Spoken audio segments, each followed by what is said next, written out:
আপনাদের এক নজরে দেখিয়ে দিচ্ছি কোরবানির হাট। এই যে দেখতে পাচ্ছেন, এটা হচ্ছে কেরানীগঞ্জের ঐতিহ্যবাহী একটি কোরবানির বাজার।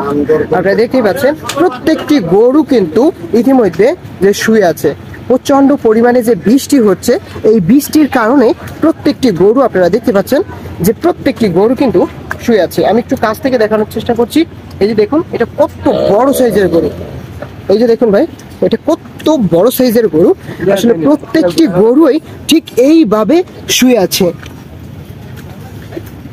এখানে আসলে অনেক বিখ্যাত একটি বাজার, কেরানীগঞ্জের অন্যতম। আমি যদি একটু কাছ থেকে দেখানোর চেষ্টা করছি। এই যে দেখেন কত বড় সাইজের গরু।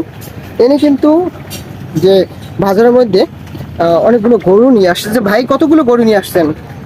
গরু আমি আটটা গরু নিয়ে আসতেছেন। হ্যাঁ। এই বৃষ্টির মধ্যে কোনো সমস্যা হয়নি? না, বৃষ্টির মধ্যে কোনো সমস্যা হয় না। সমস্যা হয়নি না। আসলে কোথা থেকে আসছেন? কুষ্টিয়া। কুষ্টিয়া থেকে? সে তো অনেক দূর থেকে। এগুলো কি তৈরি করছেন? এগুলো পাউডার খাচ্ছে, তো ঘাস খাবে বেশি। ও আচ্ছা, এগুলো হচ্ছে এটা ও মাইবি দেখো তো ঠান্ডা মান্ডা নাকি। এই যে দেখতে পাচ্ছেন, এই গরুগুলো ওনারা হচ্ছে আটটা গরু কুষ্টিয়া থেকে নিয়ে আসছে। মাশাআল্লাহ, অনেক অনেক বড়, কিন্তু আটটা গরুই কিন্তু অনেক বড় সাইজের ওনারা নিয়ে আসতে সক্ষম হয়েছে। মাশাআল্লাহ, এই যে দেখতে পাচ্ছেন দিন রাত পরিশ্রম করছে, খেয়ে না খেয়ে কিন্তু এই কিছু হচ্ছে ওষুধ। টাকা দাম, এই যে 400 টাকা দাম, এই 400 টাকা দাম একটু ওষুধ এগুলো খাওয়াচ্ছে যেন এই গরুগুলো আসলে যে বৃষ্টির কারণে আসলে দুর্বল হয়ে পড়েছে, এর জন্য খাবার খাচ্ছে না, ঠান্ডা জ্বর ইত্যাদি এগুলো তো বিভিন্ন সমস্যা হচ্ছে উনি বলতেছে। যার কারণে কিন্তু এই ভাই আসলে বিভিন্ন মেডিসিন আর কি ওষুধ খাওয়াচ্ছে, যাতে গরুগুলো সুস্থ থাকে এবং গরুর ঘাস খায় না বলে ধরে এটা হয় না। মানে 2 দিন যাবত গরু ঘাস খাচ্ছে না, কিছু খাচ্ছে না, জ্বর হচ্ছে। হ্যাঁ, এই যে প্রচন্ড বৃষ্টির কারণে ঠান্ডা। আচ্ছা, এই যে আপনারা দেখতেই পাচ্ছেন গরুটা কিন্তু এতক্ষণ শুয়েছিল। এই যে দেখুন, গরুটা কিন্তু এতক্ষণ শুয়েছিল, কিন্তু এখন অলরেডি গরুগুলো কিন্তু দাঁড়িয়ে আছে। আসলে গরুগুলো হচ্ছে এই প্রচন্ড বৃষ্টির কারণে দুর্বল হয়ে পড়েছে। আর দেখতেই পাচ্ছেন যে কত বড় সাইজের গরু।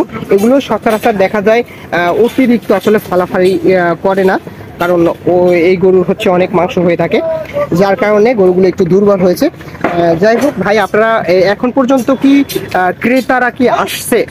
হ্যাঁ, আসছে, দাম বলতেছে। হ্যাঁ, তো আপনাদের মানে আপনার যে সব থেকে 8টা গরুর মধ্যে বড় যে গরু, হ্যাঁ, সেই গরুটার আসলে সেই গরুগুলার কত মূল্য হতে পারে আপনাদের এমন ধারণা?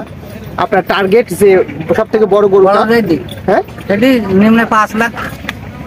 নিম্নে 5 লাখ? হ্যাঁ, ওনার হচ্ছে যতগুলো গরু নিয়ে আসছে 6 লাখ 7 লাখ। 7 লাখের টার্গেট করছে। 7 লাখের টার্গেট করছে। হ্যাঁ, মাশাআল্লাহ, দোয়া রইল অবশ্যই যেন আপনার আশা অনুরূপ হচ্ছে মূল্যটা পান, সেই দোয়াই করছি। ভালো থাকবেন। হ্যাঁ, ভালো। দোয়া রইল আপনাদের জন্য, আপনার জন্য আশা অনুরূপ ফল মূল্য পান, এবং হচ্ছে প্রত্যেক কোরবানি পশু যারা কোরবানি করবে তারাও যেন আসলে ভালো কোরবানির পশু বাছাই করে নিয়ে যেতে পারে এবং মনের শান্তি অনুযায়ী কোরবানি করতে পারে। আল্লাহ তাআলার জন্য সকলের কোরবানি কবুল করে, সেই দোয়াটাই অবশ্যই করবেন আমাদের পক্ষ থেকে রইল। আলহামদুলিল্লাহ। আচ্ছা, ভালো থাকবেন ভাই। হ্যাঁ, ভালো। এই যে আপনাদের আরেকটু দেখানোর চেষ্টা করছি, একটু কাছ থেকে দেখানোর চেষ্টা করছি। দেখতে পাচ্ছেন গরুটা আসলে এত বড় সাইজের গরু, কিন্তু একদম শান্ত। দেখছেন যে একদম শান্ত। মাশাআল্লাহ, এতক্ষণ আপনাদেরকে আসলে দেখালাম যে কোরবানির পশু আসলে বিক্রি করার জন্য যারা আসলে নিয়ে এসেছে তাদের কাছ থেকে কিছু তথ্য জানার চেষ্টা করছি সম্মানিত ভাই। তো এই হচ্ছে আজকের পশুর বাজার। ভিডিওটি আপনাদের কাছে কেমন লেগেছে অবশ্যই জানিয়ে দিবেন কমেন্ট বক্সে।